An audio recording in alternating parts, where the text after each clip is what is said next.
But I got interested in, for example, a female is born, and the female has all of the egg cells that she will ever have in her body from birth. The egg cells, they say, can live up to about 50 years.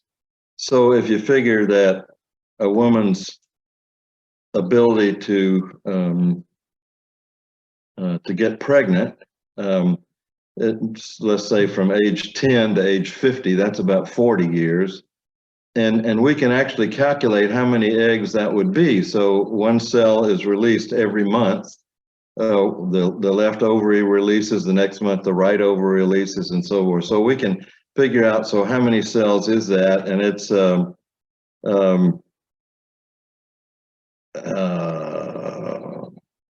about 400 eggs, maybe 400 to 500 eggs, and half of them on one side and half of them on the other side. And when those are gone, then that's it. That's the end of the reproductive life of the female. The male is making sperm cells like crazy all the time, and we're not born with any of them. I guess we manufacture them on the fly, so to speak. So the way they work is different,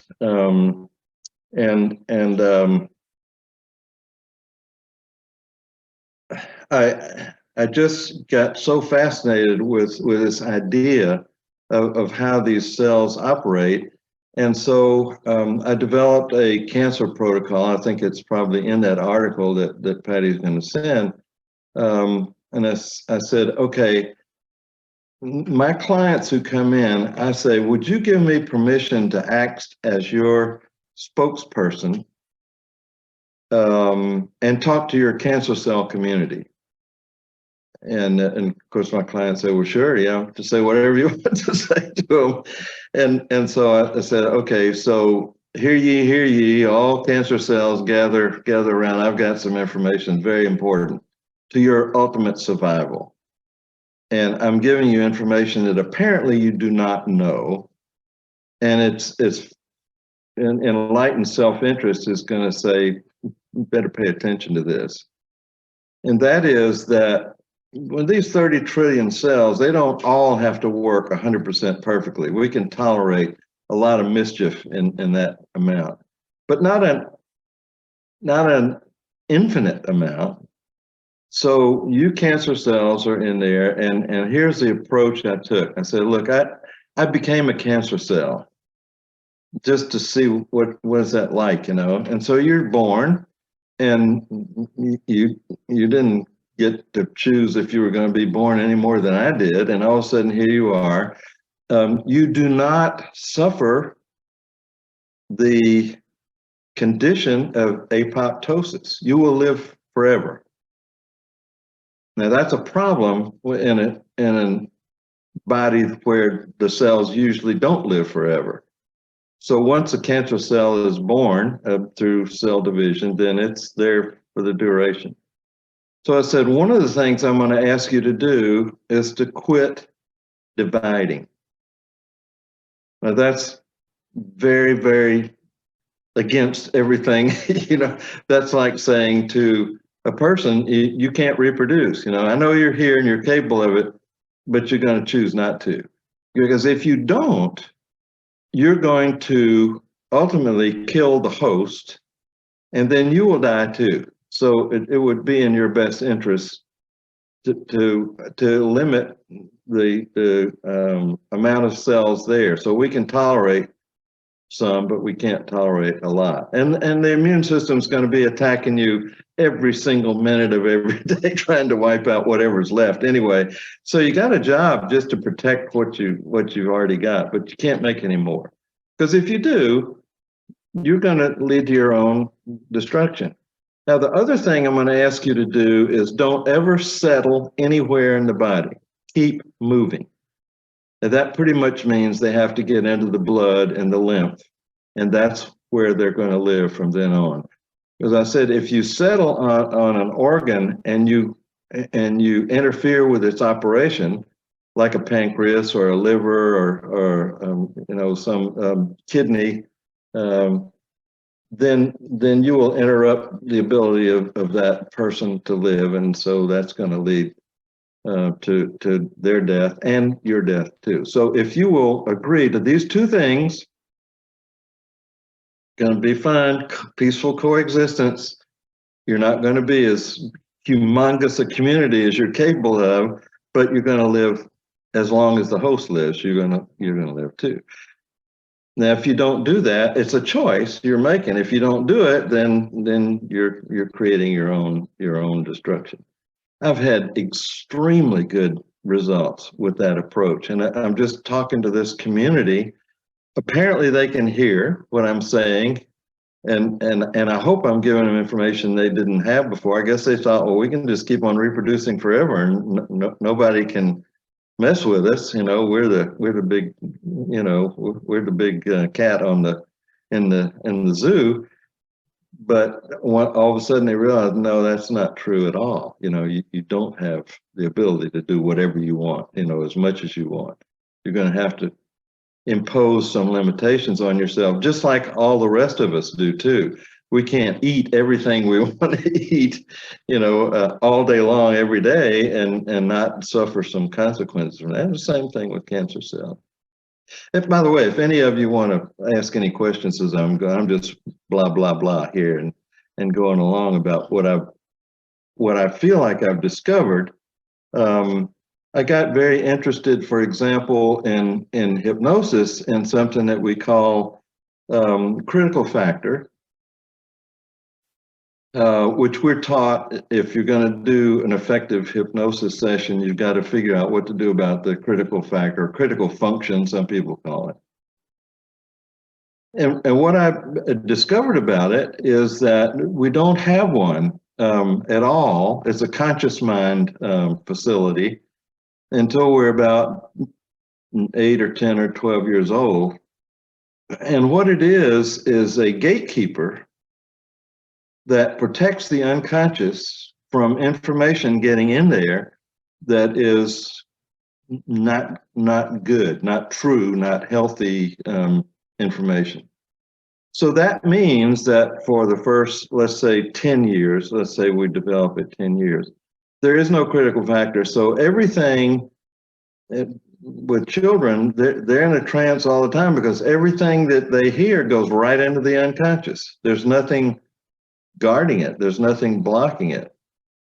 So if you were coming along and somebody said, "Oh, you're so cute," or "Oh, you're so clumsy," or "You're big for your age," or "You're smart," or "You're dumb," or whatever they tell you, or "You're worthless," or "You're a piece of crap," and "I wish I'd never had you," and the kids hear all this stuff coming, usually from parents, but also from significant people, ministers, teachers, peers, and even from themselves. If they talk to themselves about, "Oh, I guess oh, somebody says, well, too bad you're a little girl and you were born blonde because blondes are dumb." Everybody knows that. "Oh, I know. Okay, I'm a little girl. I'm blonde. I must be dumb. I'll make a note of that. I'm going to store that." That's where our identity comes from. We don't know who we are when we're 1, 2, 3, 4, 5 years old. What we know about ourselves is what other people say, and we're just saying, "Oh, that's interesting. I'll make a note of that. I'll remember that."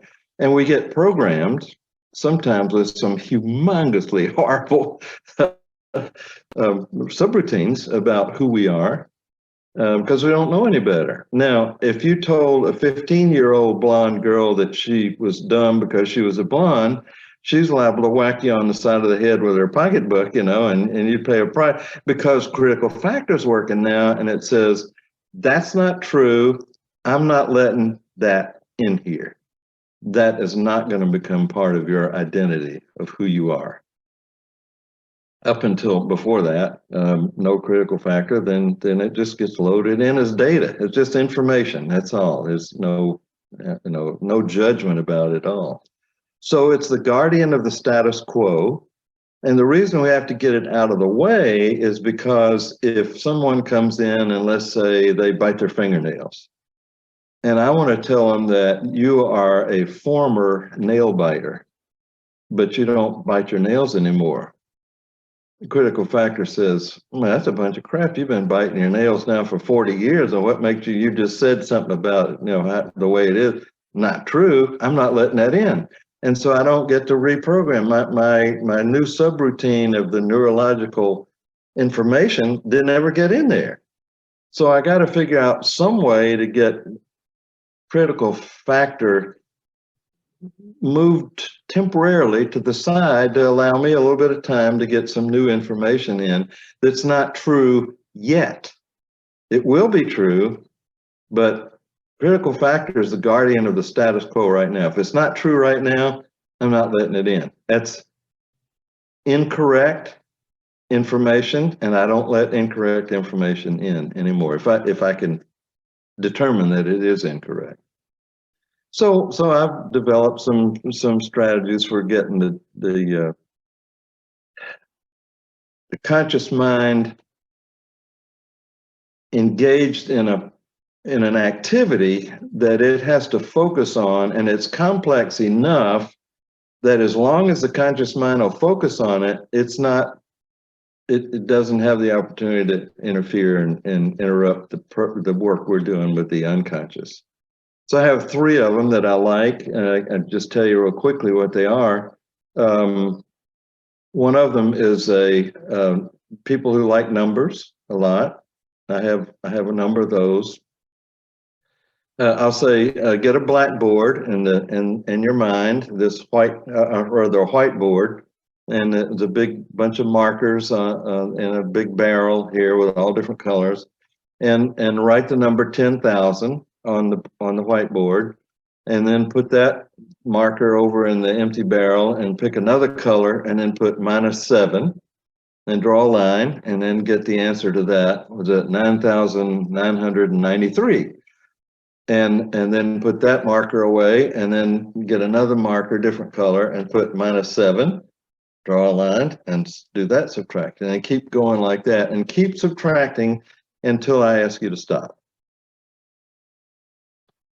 All that is a distraction process for the conscious mind to focus on while I'm doing.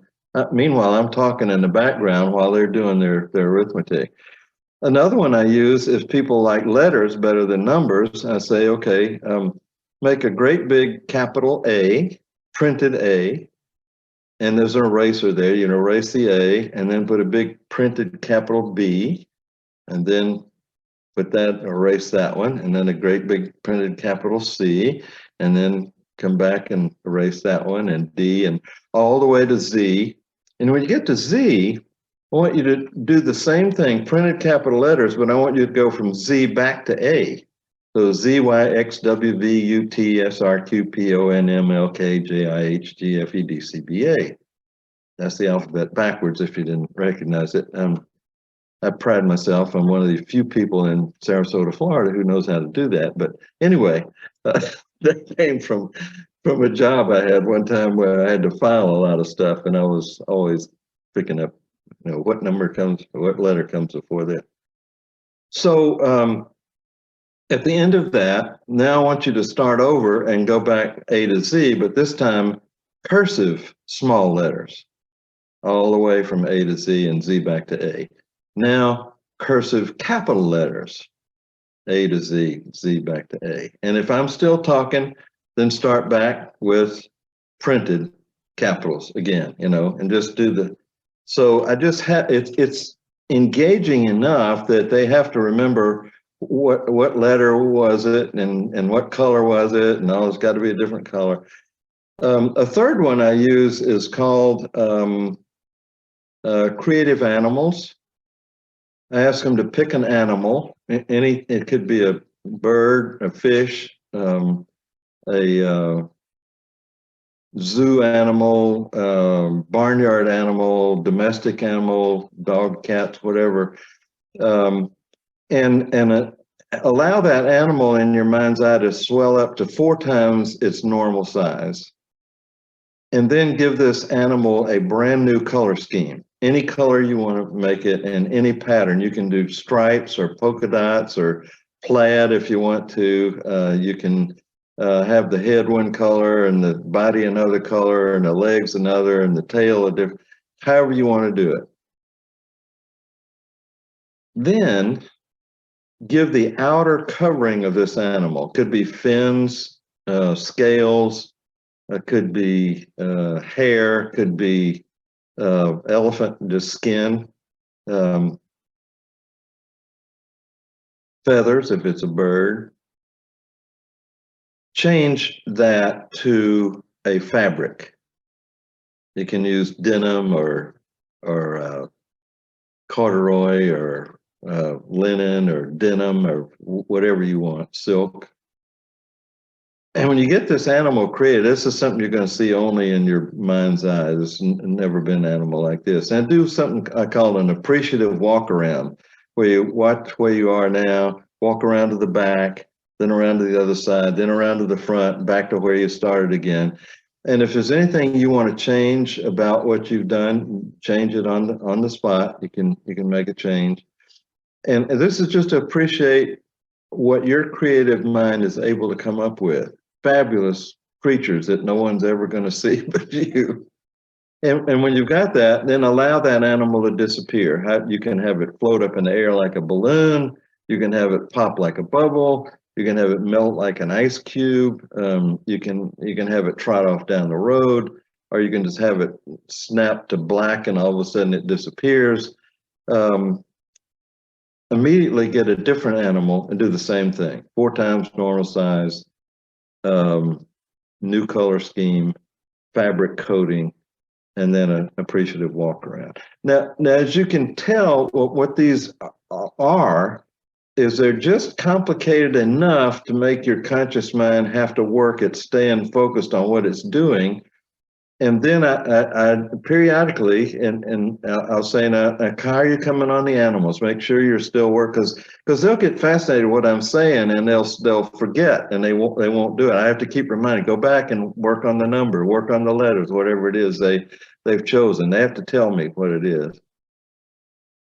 Then we work on breath work, and I ask them to become aware of their breathing, but not change it in any way. Just become aware of it and notice, how's your body breathing you right now. It knows exactly how to do it based on what you're engaged in, and you're engaged in leaning back in a chair and with your eyes closed, so the breathing ought to be nice and gentle and rhythmic and everything. So maybe after each animal, come back and just kind of check on your breathing and just notice, is it faster now, is it slower, what's happening. Just to give, again, their conscious mind some activities to engage in. Meanwhile, I'm busy. Now I'm into my utilization process, and I'm doing whatever I do with them. So that's just an idea that I came up with about, so what can I do about the critical function? Because it's going to interfere with any change work I'm trying to do unless I acknowledge that it's there and it needs to be dealt with in some way. It's not that I don't respect it. I'm glad we have it. I call it our bullshit detector. If we didn't have one, we'd believe everything we saw on TV or read in the newspaper or heard or somebody overheard in a conversation. But this critical factor says, no, not true. That sounds too good to be true. Probably isn't, And so it's taking care of our unconscious, not letting stuff in there that shouldn't be there. And so it's a wonderful thing, but when you're doing change work, it's got to be addressed in some way, because if you don't, it won't let anything good happen for you. So and I want to acknowledge that, and as a result, this protocol I put together about how to do a client visit is I start doing hypnosis when the phone call comes in to make an appointment. Somebody will say, "Hey, are you a hypnotist?" "Yeah, I'm a hypnotist, and so I got a problem I need to come see you about." And I will say something like this: "How is it that, and I wait just a second, I can help you with this. So I've just given them a hypnotic piece of information, and I've told them that I can help you with this. It's a multi-level communication, which Erickson loved to do. It was you're saying one thing, and you're given embedded commands all through it. I mean, I use everything I can. So the bulk of this PowerPoint is based on the idea that there is a oh my gosh, my browser updated and saw all kind of stuff happen that I didn't want to happen.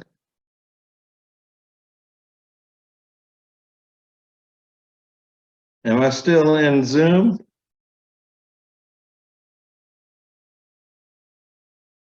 Yes, you are. Okay, still here. I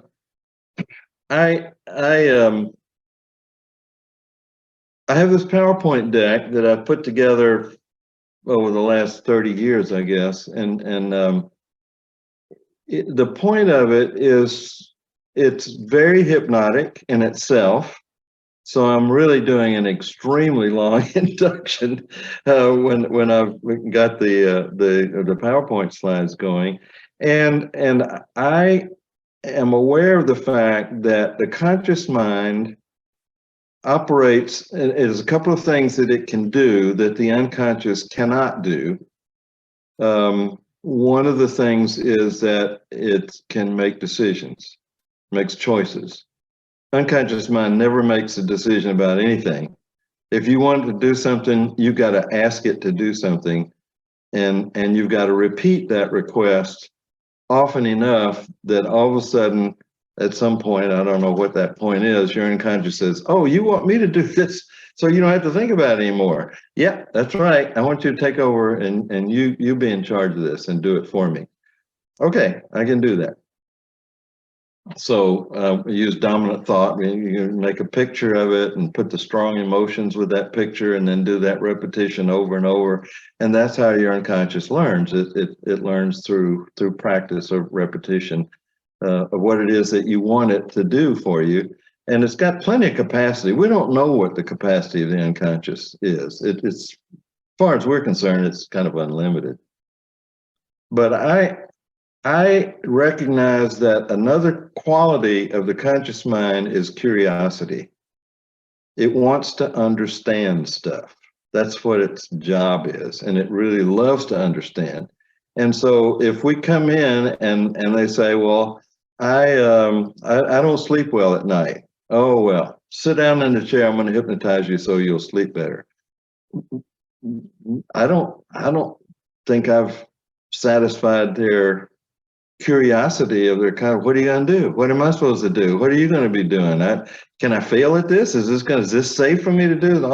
So a lot of my presentation is calming down and satisfying the conscious mind.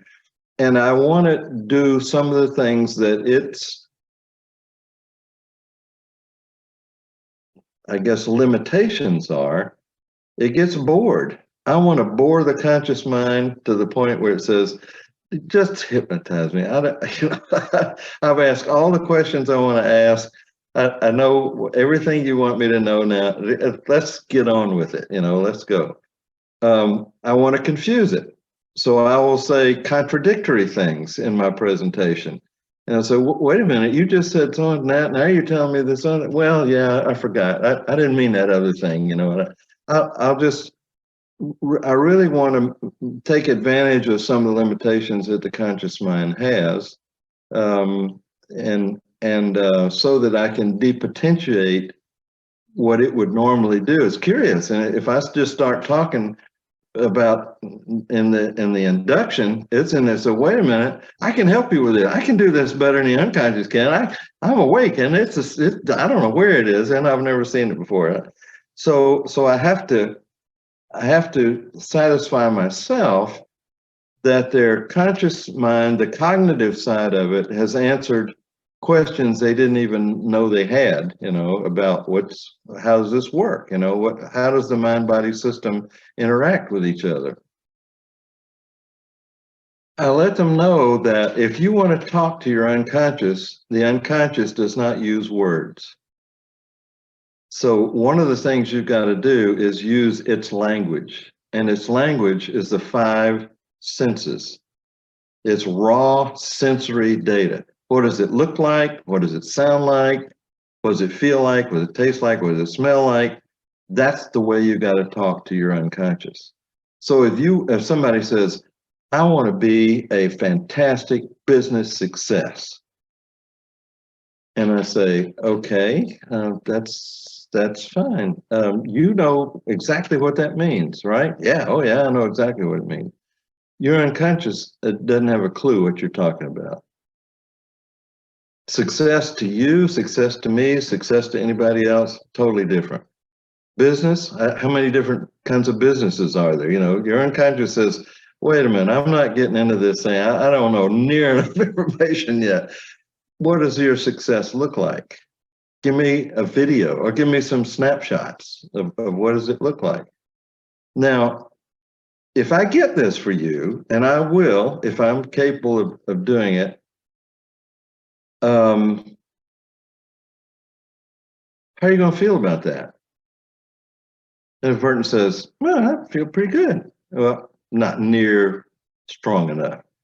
I say, I want feelings at the utmost level of descriptive power that you have. What words would you put on?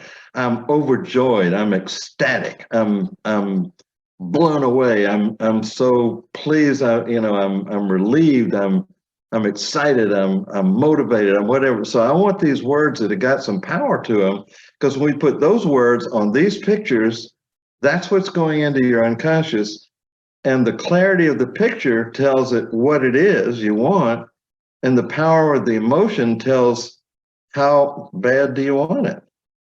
If somebody just says, well, it'd be nice. And I'd say, your unconscious is not paying attention to that. Just nice is nothing. You gotta put some oomph behind it, and really, really get something going. Okay, so we can do that. And I just say, if you don't do that, and if people love to use affirmations, I am the most famous one, which violates the rules actually, was Muhammad Ali, Cassius Clay. I am the greatest. He didn't say the greatest what, but he knew in his own mind what the greatest something, and he probably had some pictures of that. And he had some pictures of them raising his hand up, yay, the winner, the champion and everything. So he knew and he knew how he felt when he won these things. And so he was able to do that, and he programmed himself for success. And that was through his affirmation. Otherwise, Stephanie, if you said, do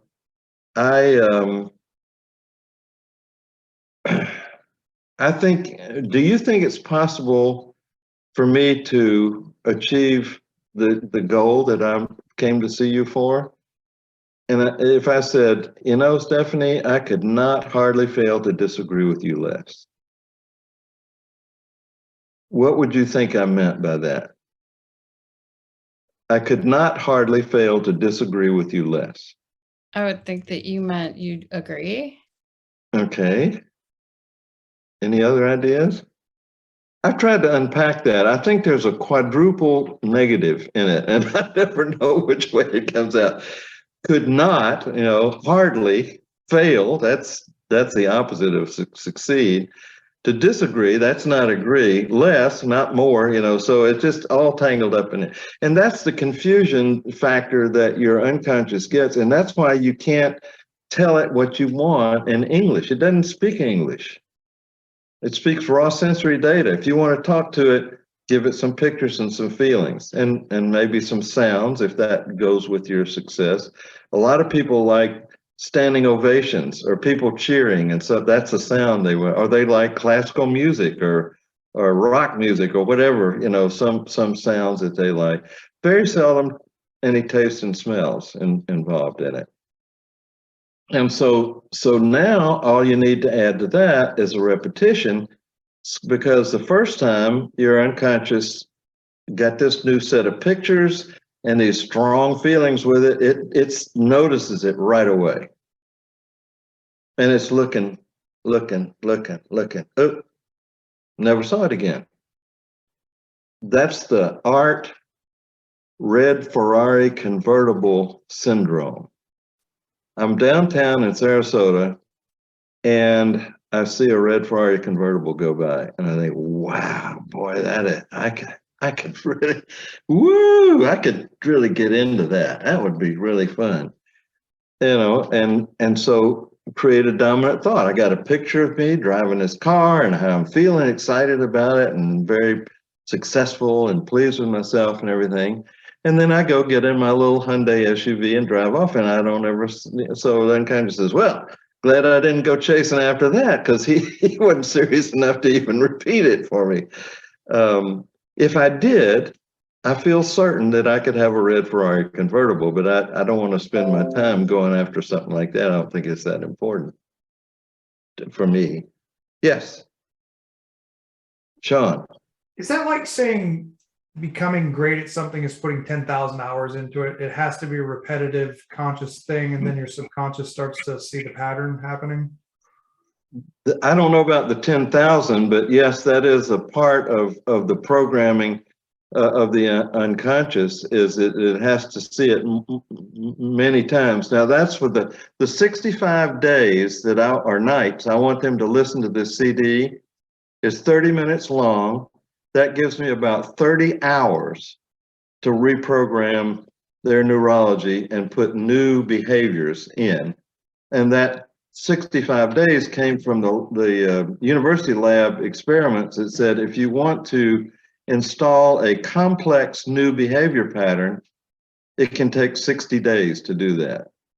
Because I've heard people say, oh, it takes 30 days to form a new habit. Yeah, well, if the new habit is, I want to drink a glass of water every day, pretty simple. You could do that. But most of the things that people come to us for are way more complex than that. And that's why I asked for the 65 nights of listening to this. And it's given me all that time, and the repetition is there.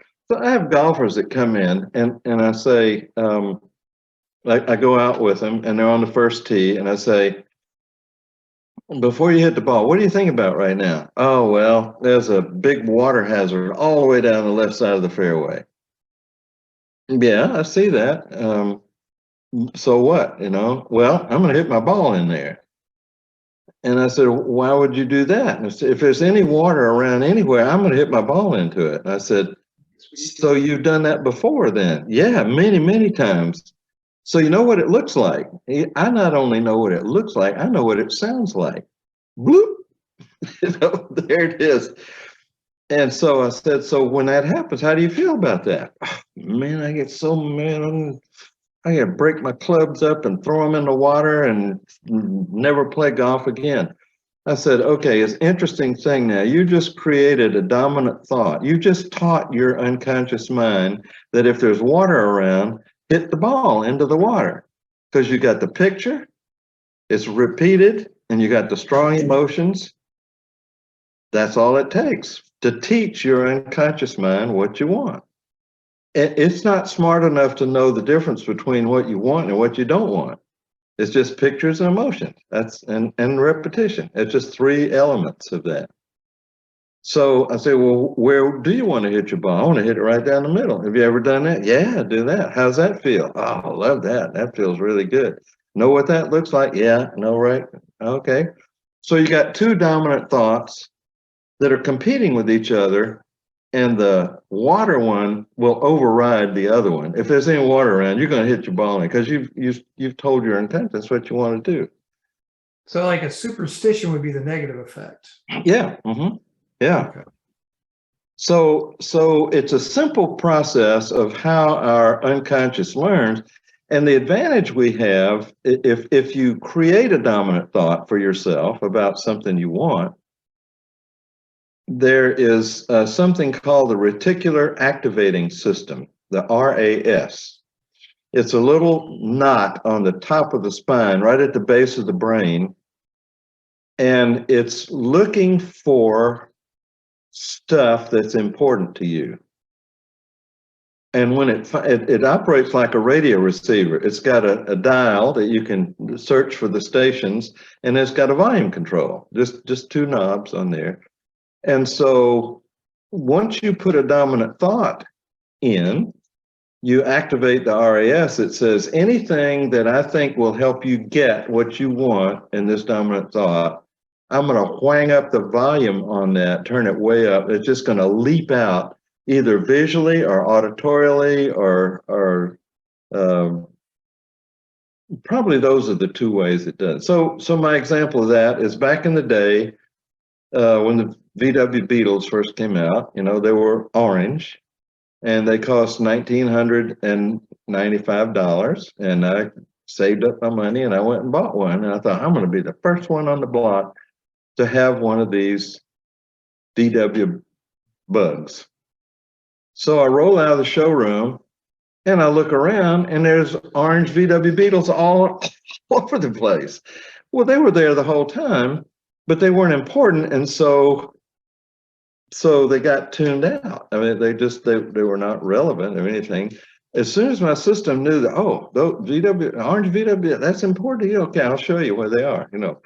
And it does the same thing. If you want to be successful at X, whatever it is, anything that it thinks has the ability to contribute something to your success, it'll whang the volume up and all of a sudden it'll leap out of the background and you'll see your unconscious can find more. It's the implementer. The conscious mind's the decider. It has to choose. It has to pick something. I want this. Then you put that in and the unconscious says, I'm going to help you get that. And I'm going to think every way possible that I can to help you get what you want. And it'll come up with things you've never even thought of before. And sometimes it'll appear to you in a dream. Sometimes it'll just be a thought that pops into your head. Sometimes you'll see a TV program about it, or you'll read a newspaper article or a magazine or whatever. And once it knows what's important to you, it'll just start popping these things out of the background, and you'll see all kind of things that your conscious mind, they were there all the time, but your conscious mind didn't pay attention. It wasn't important to you. So anyway, I've just been going on and on. I have a slide that I wanted to tell you about because I think it's meaningful enough for all of my clients in medical or otherwise. There's a slide that I have about two little fish swimming along in the water. And my question, I say, I'm going to ask you three questions. One question, I have three slides. I want to ask you a question about each one. So the question for that one is, what does that mean? And they look at it and they will give me a story about what's going on. Well, there's two little fish swimming along and they look like they're good buddies and they're just having fun. They're out and, you know, just having a fun time. Okay. All right. Here's slide number two. Now, slide number two has this giant fish coming up behind these little ones that are swimming along, huge mouth, you know. Now, what does that mean? Oh, that means somebody's getting ready to be dinner and they don't know it, you know, that's coming up behind them. And I say, well, which one do you identify with? Are you the eater or the eatee, you know? And they'll tell me, and that's just more information. I'm gathering a lot of good information about how they think of themselves. I'll say, okay, third slide. Third slide has an even bigger fish with a huge mouth that's going to swallow all of them, you know. Okay, so now what does that mean? Oh, that means that you thought you were getting ready to have dinner, and now you are going to be dinner, you know. And then so I say, okay, this is trick questions. They don't mean anything.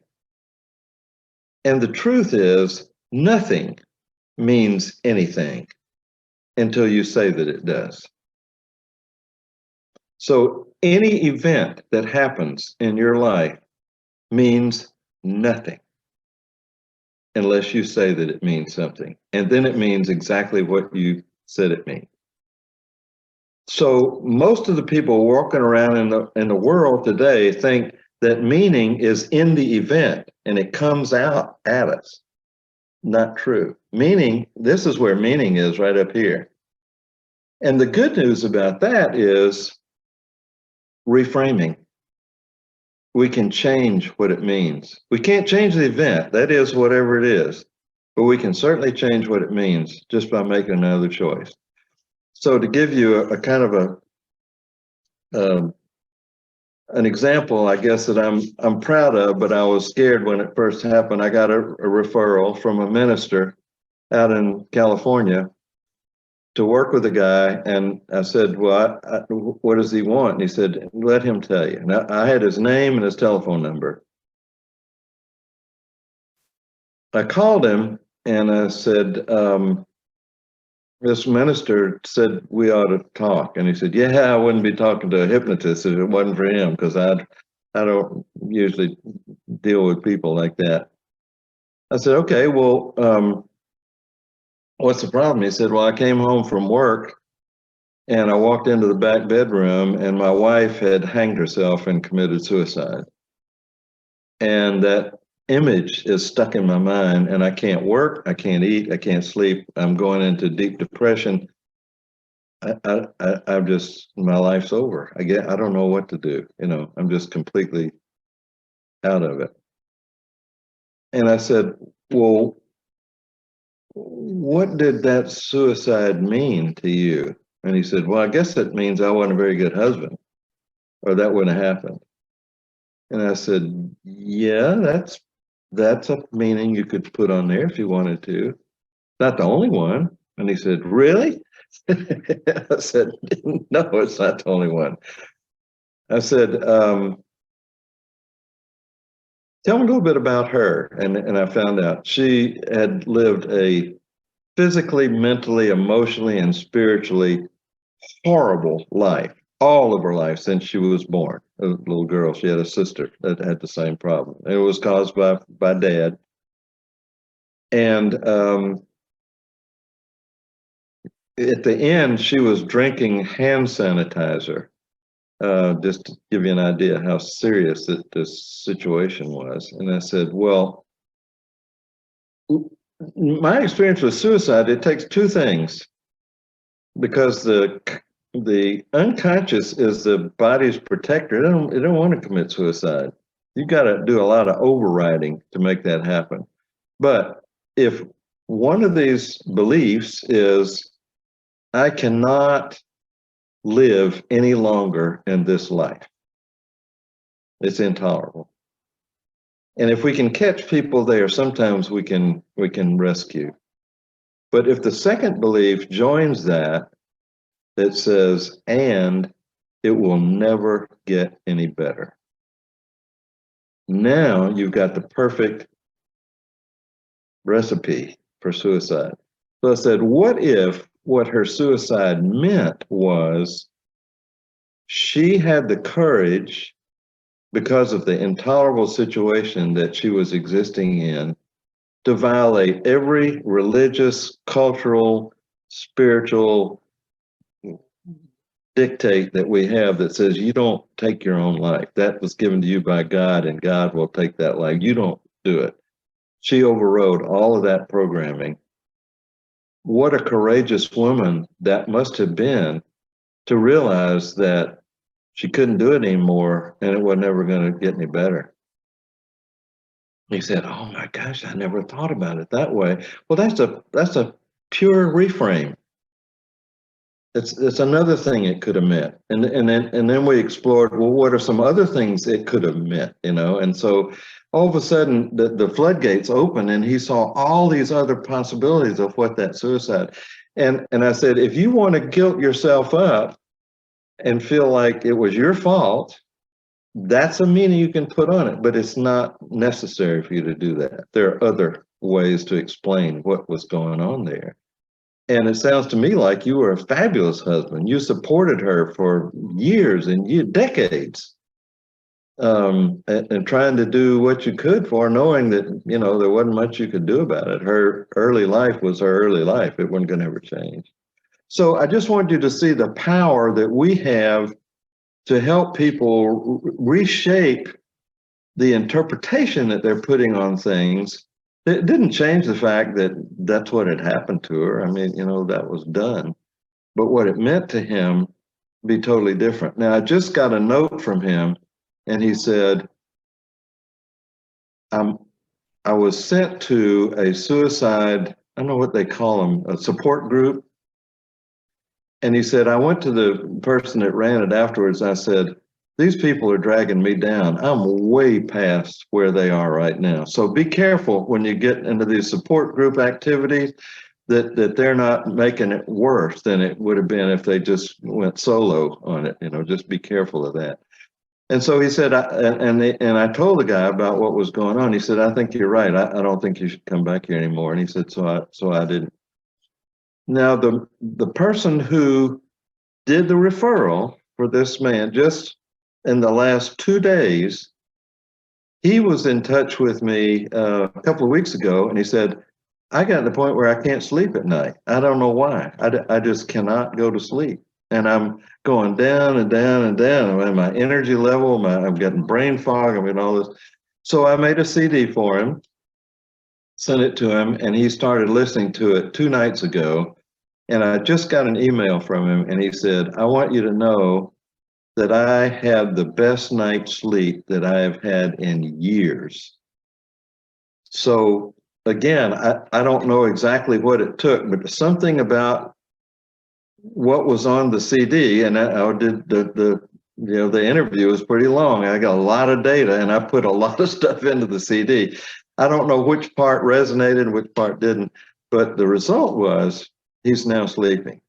And so when we get feedback like that, that something that we're doing is actually transform somebody's life, that's what keeps me going. I mean, that is just the music, and it's just wonderful that it happens over and over and over and over. And I hope you all experience the same thing with your practices too. I know Patty does all the time. She's been at it a while and has a string of successes, a track record there that's very powerful. So anyway, yes. I was wondering, to Art or Patty, have you guys had cases where it didn't work for people with like illnesses or anything like that? Or is that very less? I've had one that was a referral from a neurologist. This woman had trigeminal nerve pain. That's the nerve that comes down around, you know, to the side of your face and right through the middle. And apparently they say it's one of the worst pains you can ever experience. And what they think happened was that the myelin sheath got rubbed away and it was exposed and it was gone. So they went in and put a I don't know what it was made out of, a patch over the area that was damaged. And she said it worked for about a week, and then the patch must have slid off or something happened. Anyway, it was back again. And I was never able to help her relieve that trigeminal nerve pain. That's the only one I know of. Patty, have you got any? All I was going to say is in that question needs a little refinement, because when you say that it didn't work, that depends on what, I think a lot has to do with what you set up for the client in that first pre-talk that I keep saying is so important. Yeah. The expectation can't be something beyond what you absolutely 100% feel you can do. You know, I couldn't reduce it. I was trying to just, if I could reduce it 5% even, and nothing did work. Because like what Art was talking about a minute ago, just the stress reduction and the sleep improvement, which we know are the first things that no matter what they're coming for gets improved. You don't have to work too hard. You can do it. I love progressive relaxations, especially the first session. It's a gift for most people, if not all. It's a gift of giving them a few minutes of relief, if nothing else, from their dilemma that they're in. So just better sleep and stress reduction no matter what they're coming for, is going to make them at the very least feel better some of the time and sleep better, which is of course more healing. So with medical, not every medical goal is possible for the client. Mm-hmm. So we got to be careful if we're not sure that what they're working on is possible, to make sure their expectations in that pre-talk don't exceed, because then they'll just be disappointed. Yeah. You know. Well, I've started. Was there another question or somebody? No. I've got a thing that I'm starting to use now. I have a woman who's suffering from Meniere's disease, which the medical profession says there's no cure, there's no medication, so get used to it. You're going to have it for the rest of your life, and there's nothing we can do about it. Well, that's like waving a red flag. I'm the bull out there. They're just taunting me, So I did something, and I hope you all will try this out and see if it works for you. I just now sent her a new CD. I did what I call a reboot. I said, your system, as Patty said earlier, knows every second of every day. It runs the whole mind-body system. It knows exactly what condition everything was in. You just give it a date. So I said, was there a time when you didn't have this? And she said, yeah, 2 years ago, I didn't have any problems at all. I said, well, let's go back 5. So in the utilization part, I said, anything related to hearing, the nerves in the brain and the nerve cells that go to the ear, and from the ear to the stomach, because you're nauseated and you're dizzy and you're really anything in that system. Reset it to the way it was 5 years ago. And so I'm hoping that her neurological system, which knows exactly how it was set before it had any symptoms. I have another person who is suffering from some other disease, and I'm doing the same thing. When did you start having these symptoms? And then I go back usually 3 or 4 years before that, because usually stuff is beginning to deteriorate before we're even aware of it. It hadn't gotten to the threshold of us being aware of the symptoms. And I want to reboot that part of the system and say, go back to the way you were operating, before this happened. So I have 2 clients that with that new approach, and I'm hoping that it will prove to be beneficial. I'll know something probably in another couple of months. I'll be able to tell. And I would be surprised if that didn't have a positive effect, because that just I would be too, and I just think that we're at a point where we get to come up with new approaches to things that maybe other people have tried and didn't work for them or whatever, and we get to put our spin on it and see. Sometimes it's just, I think we're looking for something that will appeal to a client's sense of possibility.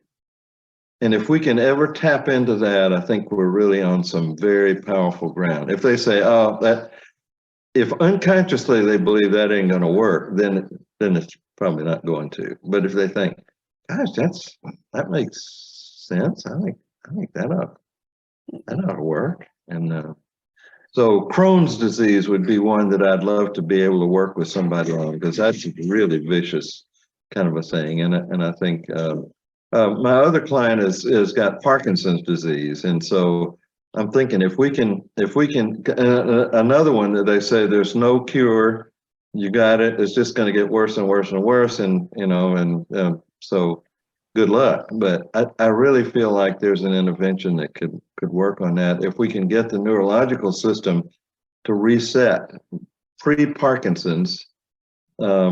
That has to do with dopamine production in the brain. And when that system goes out, it's a mess. Yeah, Sean, you got.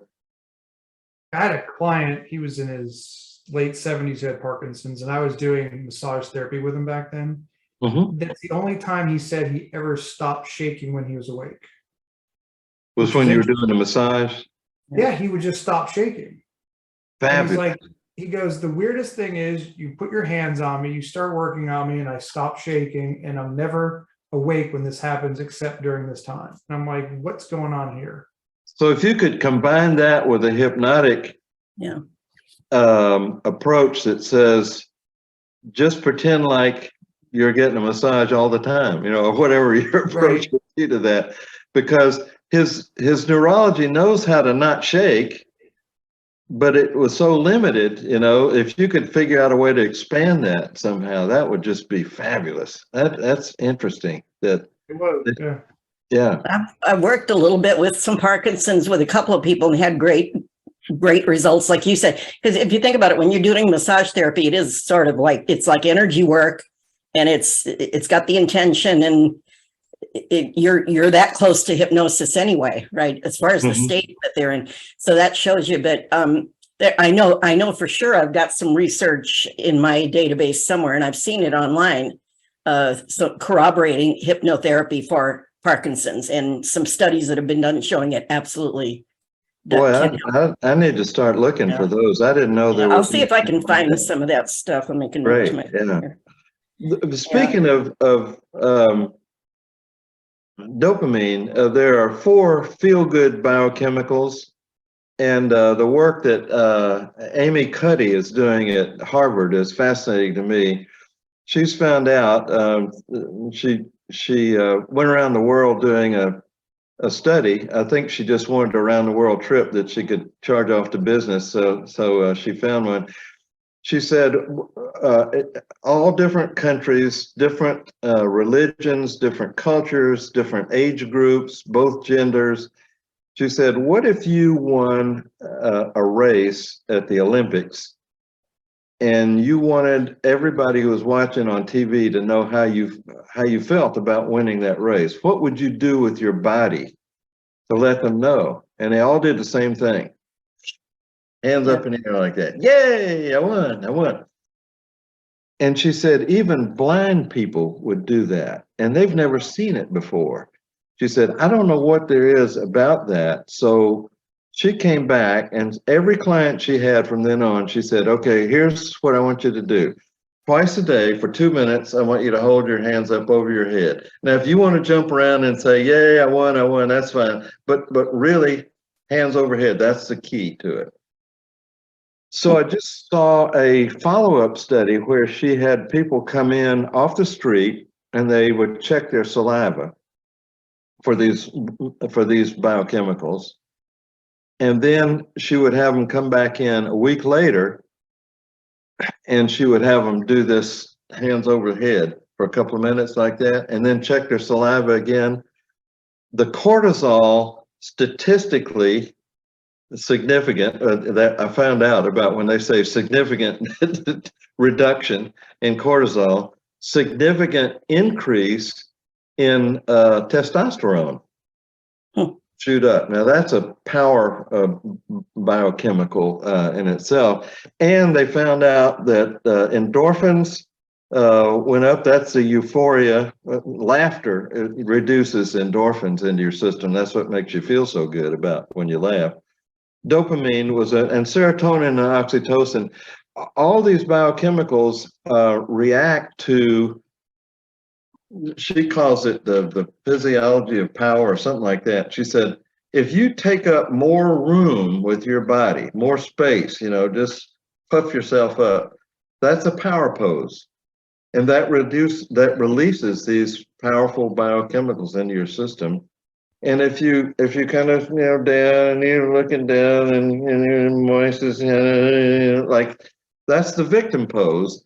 And these biochemicals reduction is significant in there. So you can help people feel better just by knowing that one thing. Tell your clients, hold your hands up over your head. You get them to do it right in your office, and it instantly releases these 4 or 5 biochemicals and reduces the cortisol, and they will literally feel better instantly. I mean, it just releases right away. So there are things we can do, I think, to give short term. It doesn't solve it, doesn't cure anything at all. It just says they're your chemicals. You ought to be in charge of regulating them, and accessing them when you want them. And then that's the access point, is hands overhead.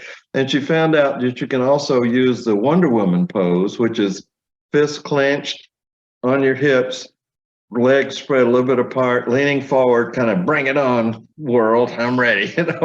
That also releases these biochemicals into your system. So for women, sometimes it may feel better doing that than hands over their heads. But if you watch TV or any sport events, I mean, you're going to see hands over the head so often, and you think, where did that come from? That must be programmed into us somehow. That's just what we do when we feel like I'm successful. So dopamine is the success one. Serotonin is what makes you feel important. And the endorphins give you euphoria, and they're a great pain relief. Comes from dopamine,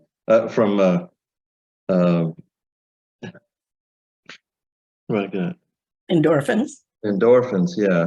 And oxytocin seems to increase our ability to trust, to have confidence that that something's predictable, that we can understand it well enough that it'll be. And Patty, I have just taken us down to 30 minutes left here, so I know we totally skipped our third break today, but thank you it's for the interesting opportunity to this do is this. great. And I love it. Apologize for Oh, no, not at all. I think everybody enjoyed it. Yes, got something out of it. Yeah. It's interesting what you were just talking about, because I had found out after doing hypnosis for a few years, and I honestly don't remember where I saw this, but they were talking about the endorphins and the serotonin, all the different chemicals. And they said that, when we have somebody keep their chin level and raise their eyes at that 45-degree level, for some inductions that we do, that I was taught anyway, they hold their eyes there for a while before you have them close them. Right. I read a study a few years into hypnosis that said when you do that, after a minute or so, it starts to release endorphins from your brain.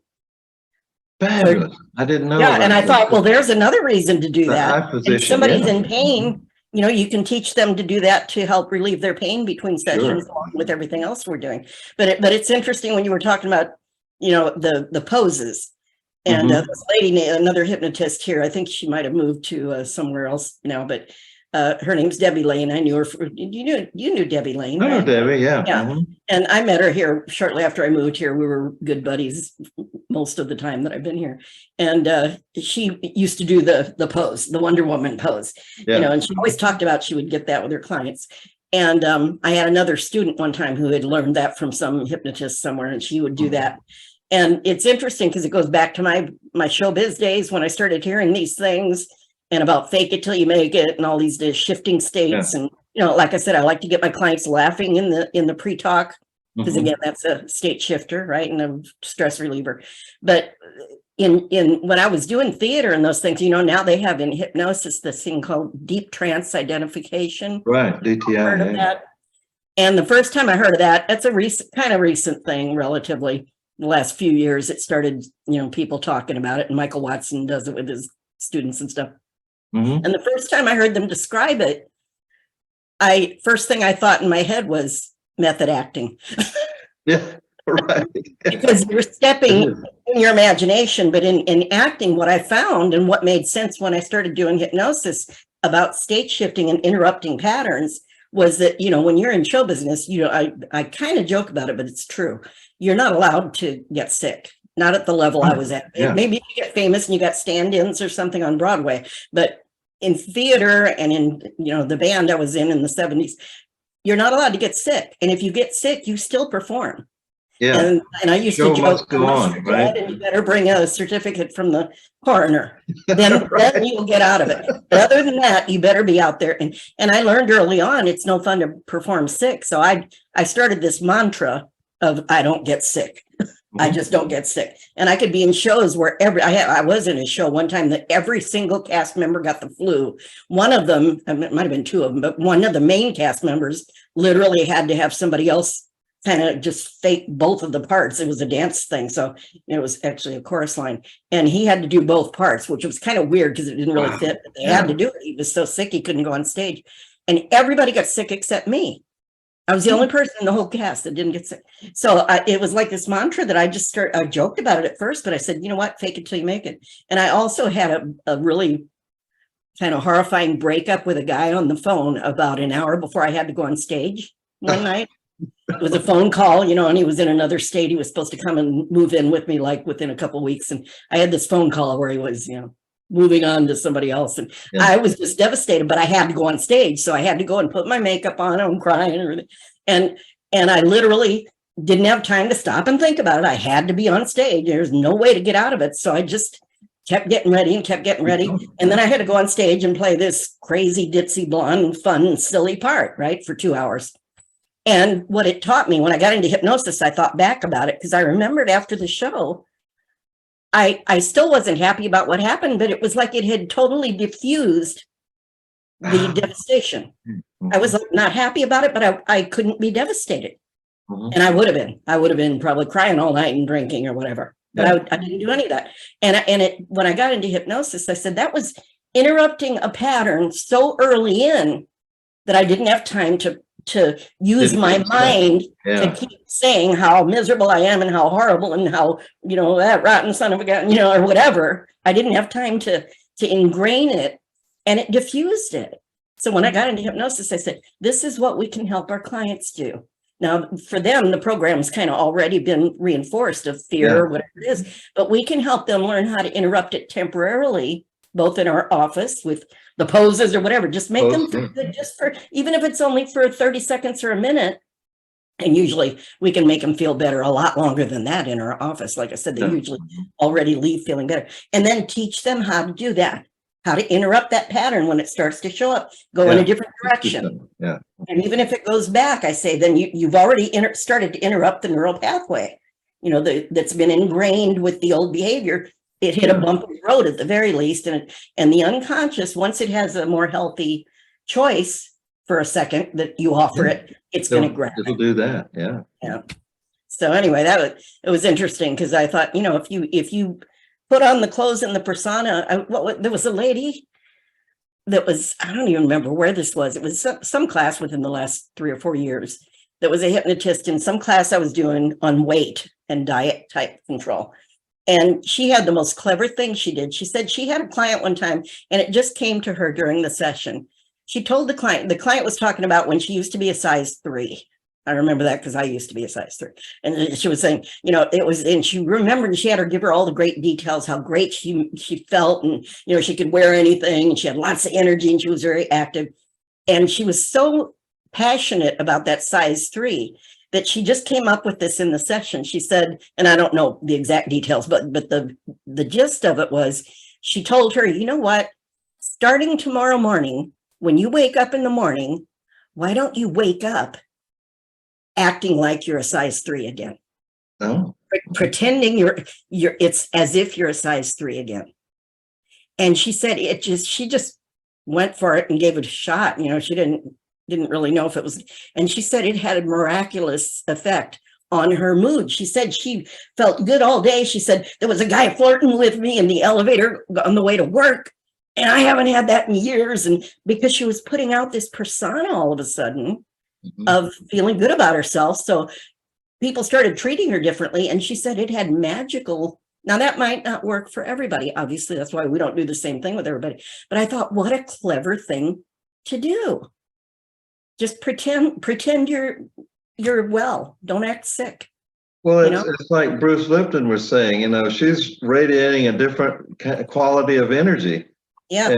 And what resonates with that is going to be attracted to you. Yeah. Because of quantum entanglement. And I love the fact that the lives of the people on the screen right now are entangled with each other. We have chosen to entangle ourselves, and I hope for benefit, but they said, have you ever experienced that you walk into a room or you're in a room and somebody walks in and immediately you don't like that person, and you don't know them, you don't know where that came from, but there's this instant revulsion. Or the opposite, somebody walks in and you're just attracted, and it's an energy. Is the energy compatible, or is the energy neutralizing, or or negative?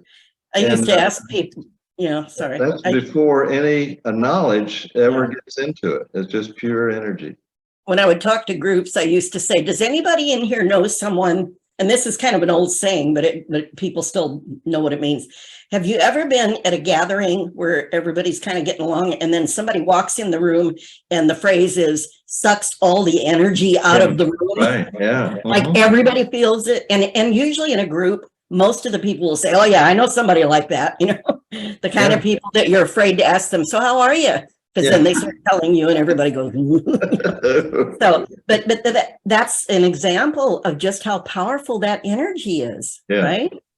And the opposite works. That's why I hang out with these people.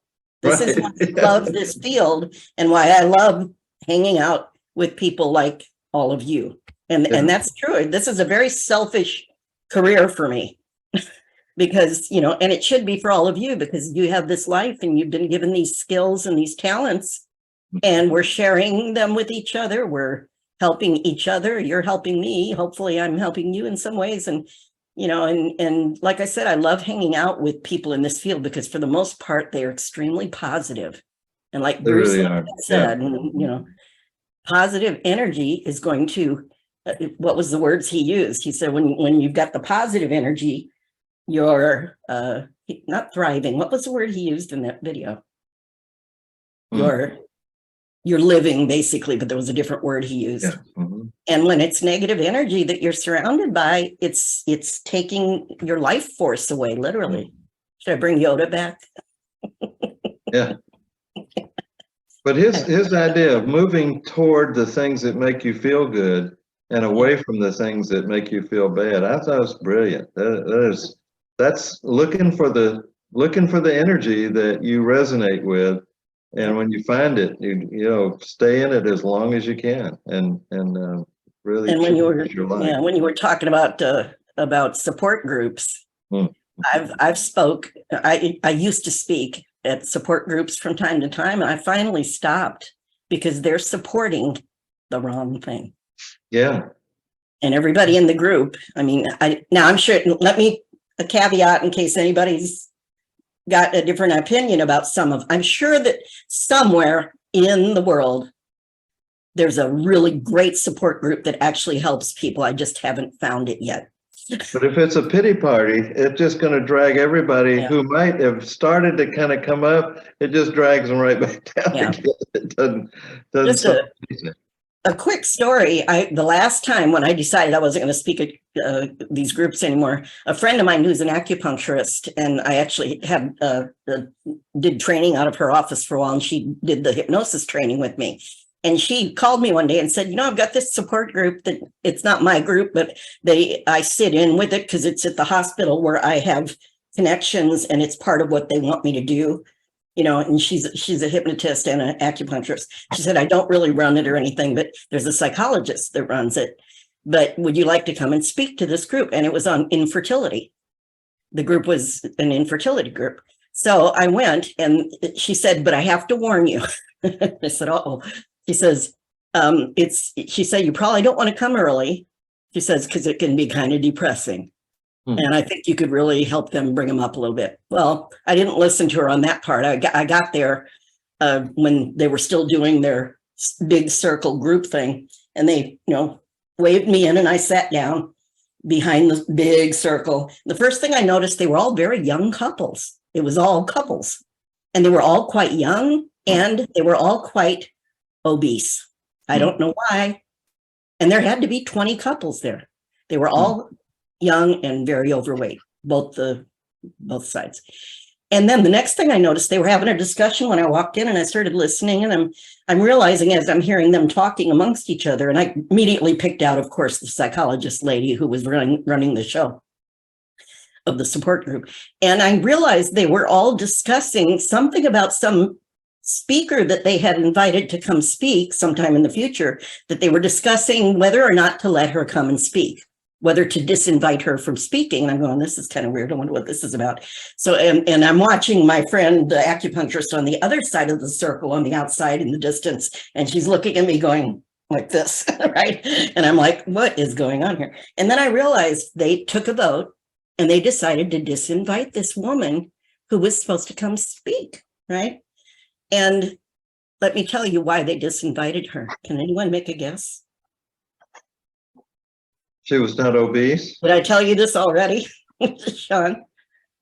She was pregnant. They found out she was pregnant. Oh, This is an infertility. And I immediately, I mean, the blood drained from my body and I got goosebumps. I said, these poor people. And that woman running this show, they don't understand anything. They should find every pregnant woman in the universe and invite them to come speak.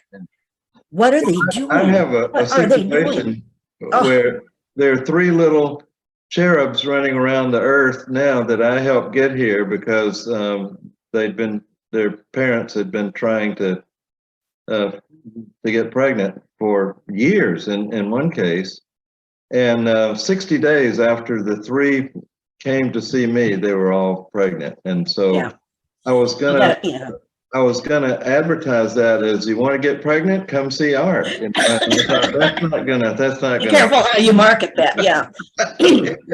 Joan might have something to say about that.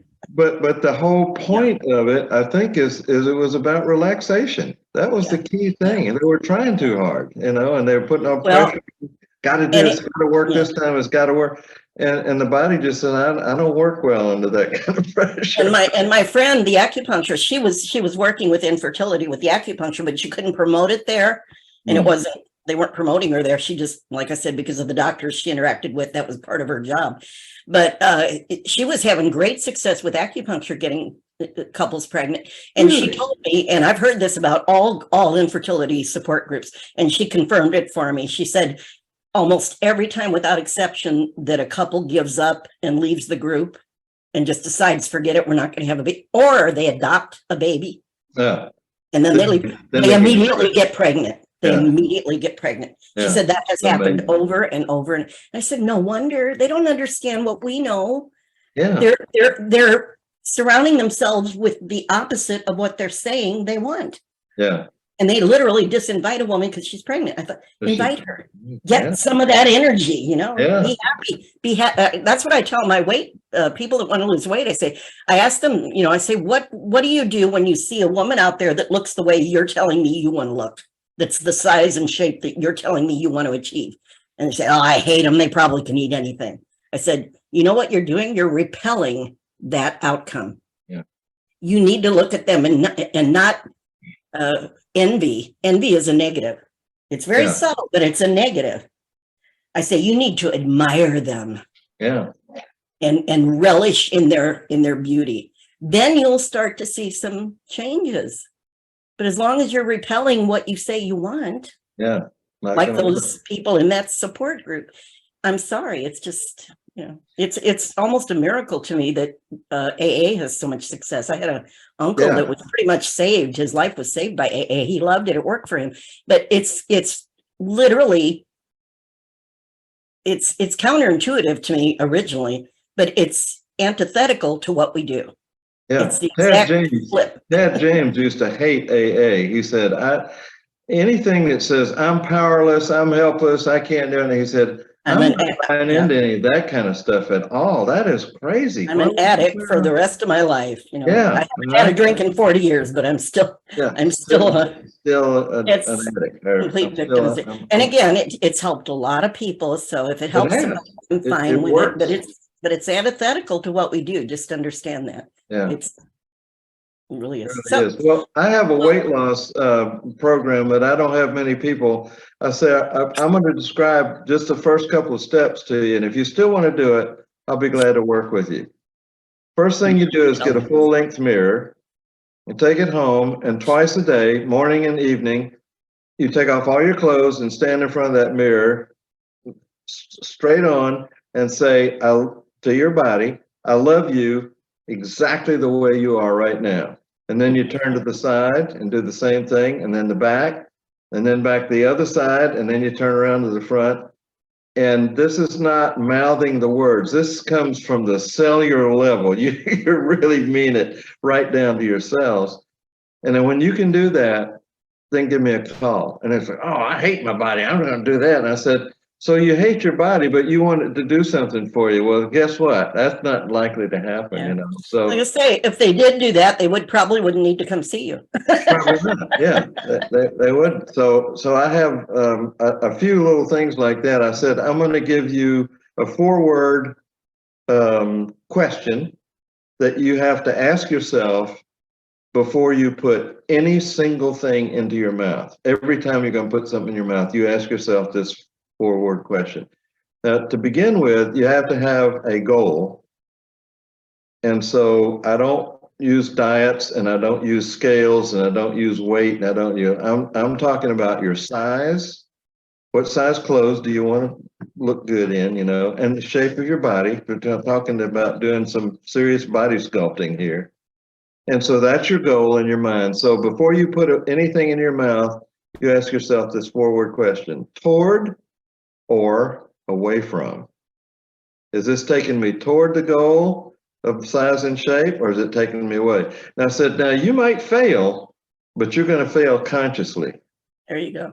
And that's the key, is I don't want you to sit, oh my gosh, I ate a whole bowl of potato chips and I was watching TV and I didn't. No, you can't do that anymore. Now you're going to ask yourself this question every time. If you put that in your mouth, it's a conscious decision you made to do it. And I have very few people that ever want to do any weight loss programs. But you made them think, I'll bet. That's just two elements, you know. There's more to it than that, but that's the first starter off. And as soon as you love yourself, I'll start working with you, but not until then. Well, what's the old saying, cart before the horse? And for them to love themselves, that's really what you're working on. That is. I always say it's not about the food. It's not about the cigarettes. It's not about, it's about how do they feel about themselves and about what might be possible and all that. You know, they still got to do the supporting things on a logical level, but the main thing we're working with has nothing to do with the food.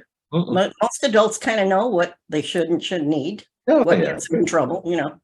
Yeah, I said, I'm not going to talk about that. You get on that for free off the internet. You get all the diets you want, you know, and that's the roller coaster. You gain the weight, and then you go on a diet and you lose it, and then you gain it back again, and then you lose it, and I said, I don't want to get into that. You know, you play that game yourself. Help and change on the inside. How do you feel about yourself? Yeah, exactly. And by the way, if somebody comes to us for weight loss, it might be medical. Because if somebody is clinically obese, which a lot of Americans are now, a lot of people all over the world are, but America is really bad. We want to be careful because if they have had a weight problem for a while, which usually they have, there's going to be some health issues connected to it. Sure. And my take on it is, you know, they might have diabetes already. They might be pre-diabetic, probably got high blood pressure, whatever. They're probably on some medications if they've had a weight problem for a long time. And you want to be careful because you may, first of all, legally need to get a referral. If they're in treatment for weight-related issues, I'm going to tell them that, according to my scope of practice, I'm going to want that doctor that's treating them to give me a referral for them. And the second reason to do that, just like I was talking about the other day, is I want that doctor to know who I am. Because if I'm the only other element that's changed in the treatment plan or in what this person's done, if the only thing that changes is now they're coming to me, and all of a sudden that doctor sees this person starting to feel better about themselves and losing a little weight, getting in shape or whatever, now they're going to think, oh, maybe adding hypnosis might be a good thing here. And you can help them sometimes to get off the medications and all that stuff. Definitely can control blood pressure. You know, again, just all the things we talked about today and the cellular level and all that, that the mind controls all of that. When I had surgery, then they told me, you know, you can control the bleeding. I wasn't so sure about that. But when that periodontist told me there was 0 bleeding in my surgery, I was like, wow, that's pretty powerful stuff, you know? But the mind is powerful, and we can help people with all of these things. So, well, we missed the break, so I think we should probably let it go for today, unless you got something else for Art. You have any questions for Art or anything else anybody would like? We have a lot of stuff. You're gonna get an email with a whole lot of attachments. Great. And it might be a little overwhelming. And I'm also going to send you a couple of things to look at before the next weekend that we have, because we're getting to the middle of the processes now. We didn't do any interactive thing today. Like I kind of was planning to have you ad lib a cellular type of journey or something to do with what we were doing. So I would encourage you between now and the next session, think of using that for one of your, we want you to incorporate some of the concepts you're learning from these classes, even if you already knew a lot about it, maybe some different takes on it.